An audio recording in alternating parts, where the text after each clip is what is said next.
దేవునికి మహిమ కలుగును గాక. మన ప్రభువును రక్షకుడైన యేసుక్రీస్తు నామంలో అందరికీ వందనములు. ఈరోజు పరిశుద్ధ గ్రంథంలోని వాక్యపఠనము యెషయా గ్రంథము 37వ అధ్యాయము 1వ వచనం నుండి 20వ వచనం వరకు. హిజ్కియా విని తన బట్టలు చింపుకొని గోనె పట్ట కట్టుకొని యెహోవా మందిరంనకు పోయి గృహ నిర్వాహకుడగు ఎల్యాకీమును శాస్త్రియగు షెబ్నాను యాజకులలో పెద్దలను ఆమోజు కుమారుడును ప్రవక్తయునైన యెషయా యొద్దకు పంపెను.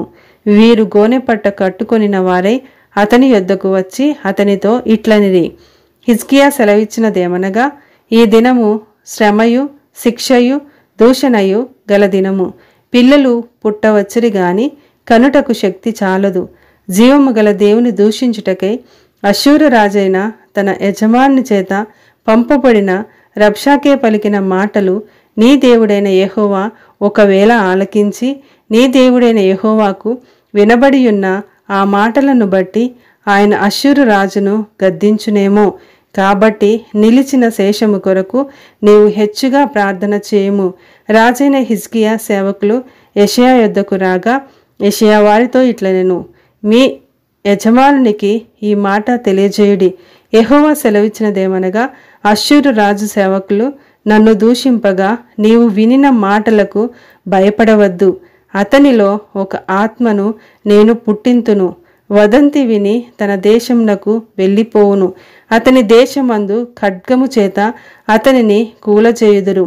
అశ్షూరు రాజు లాకీషు పట్టణంను విడిచి వెళ్ళి లిబ్నా మీద యుద్ధము చేయుచుండగా రబ్షాకే పోయి అతని కలుసుకొనెను. అంతటా కూషు రాజైన తిర్హాక తన మీద యుద్ధము చేయుటకు వచ్చునని అశ్షూరు రాజునకు వినబడినప్పుడు అతడు హిజ్కియా యొద్దకు దూతలను పంపి ఈలాగు ఆజ్ఞ ఇచ్చెను, యూదా రాజుకు హిజ్కియాతో ఇలాగు చెప్పుడి, యెరూషలేము అశ్షూరు రాజు చేతికి అప్పగింపబడదని చెప్పి నీవు నమ్ముకొని ఉన్న నీ దేవుని చేత మోసపోకుము.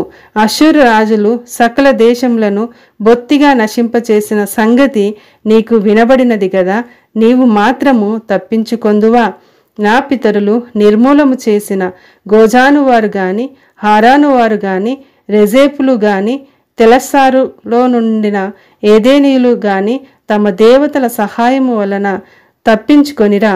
హమాతు రాజు ఏమాయను, అర్పాదు రాజును సెపర్యయీము హేన ఇవ్వ అను పట్టణముల రాజులను ఏమైరి అని వ్రాసిరి. హిజ్కియా దూతల చేతిలో నుండి ఆ ఉత్తరము తీసుకొని చదివి యెహోవా మందిరములోనికి పోయి యెహోవా సన్నిధిని దాని విప్పి పరచి యెహోవా సన్నిధిని ఇట్లని ప్రార్థన చేసెను, యెహోవా కెరూబుల మధ్యను నివసించుచున్న ఇశ్రాయేల దేవ, భూమ్యాకాశములను కలుగజేసిన అద్వితీయ దేవ, నీవు లోకమందున్న సకల రాజ్యములకు దేవుడవై ఉన్నావు. సైన్యములకు అధిపతివగు యెహోవా చెవియొగ్గి ఆలకించుము.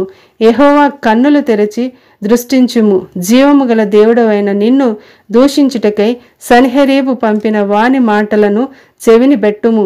యెహోవా అశ్షూరు రాజులు ఆ జనములను వారి దేశములను పాడు చేసిరి. వారి దేవతలను అగ్నిలో వేసినది నిజమే.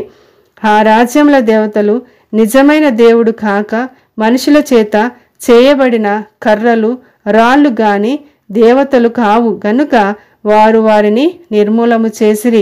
యెహోవా లోకమందున్న నీవే నిజముగా నీవే అద్వితీయ దేవుడవైన యెహోవావని సమస్త జనులు తెలుసుకొనున్నట్లు అతని చేతిలో నుండి మమ్మును రక్షింపుము. ఆమేన్.